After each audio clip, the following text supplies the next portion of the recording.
Are things really that bad? And what can be done about it? How do we keep the fabled romance that gave us the front page from turning to the last page? Newspapers will change. The format will change. My prediction is they'll go back to the way they were a long time ago, where they're smaller and less objective and more opinionated. You have conservative newspapers, liberal newspapers, whoever owns them, and corporations will get out of them because they won't be big money anymore. Do I think people are going to want news in 2049? Yeah, I do think people are going to want news. Do I think people are going to actually get a newspaper on their doorstep in 2049? No. On the way here, I was directing traffic to my driver, who was coming with me, my friend, and I had my Magellan, 1049, which I thought was, I call her Maggie. And if you told me a year ago that I was going to have this little box that would tell me exactly how to get somewhere and where the best Indian restaurant is, or what, I wouldn't have been able to imagine that. Is journalism dead? No. Right. Is the newspaper business dead?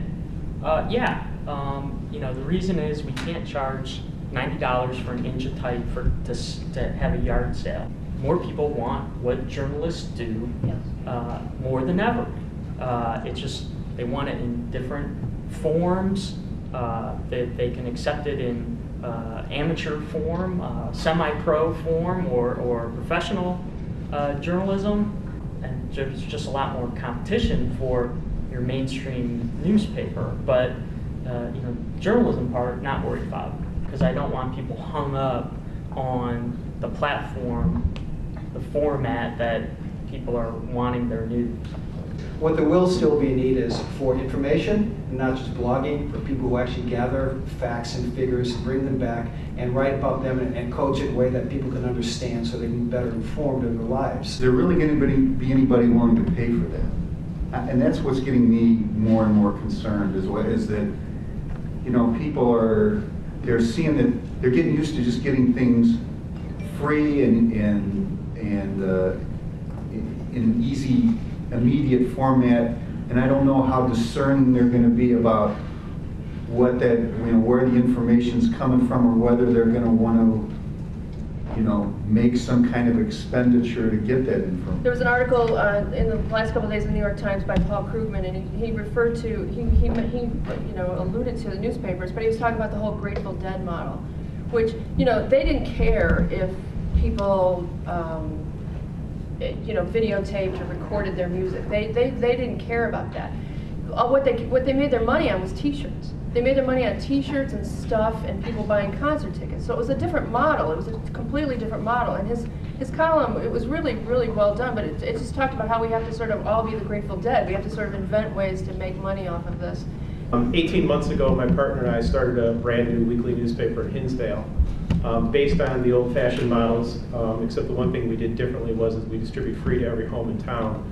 And I'm happy to say that after 18 months, actually from the very beginning, we are making money. Right. So the old model still works if you provide content that the community is interested in. Very easy for us because I guess in the new world you call it hyperlocal, but very easy for us because we are just focusing on one community.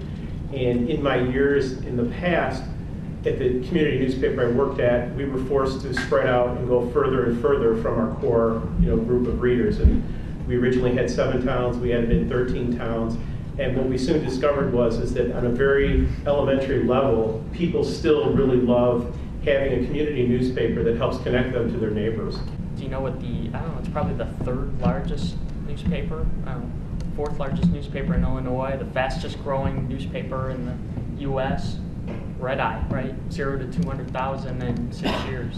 Because it has a specific audience, it hits that audience really well, and it's free because that demo does not pay for news. The business model is the model that needs to be changed.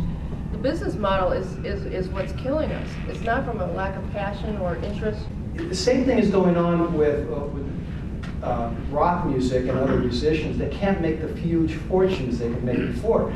So now if you want to, even bands like Wilco, if you buy them, no one's buying their records. They get it free online. So what's going to happen is music is not going to die. People still love music, and there will still be bands out there making fantastic music, but they won't make mega fortunes. And there's nothing wrong with that. That's a wonderful thing. The only people it's bad for is Wilco. Same thing here. We may not all be making fortunes anymore. The 30% profit days are over. We may not survive, but you know what? That's our problem. That's not the problem. But that's not to say that the world's in crisis because newspapers may not survive in any form that we recognize now.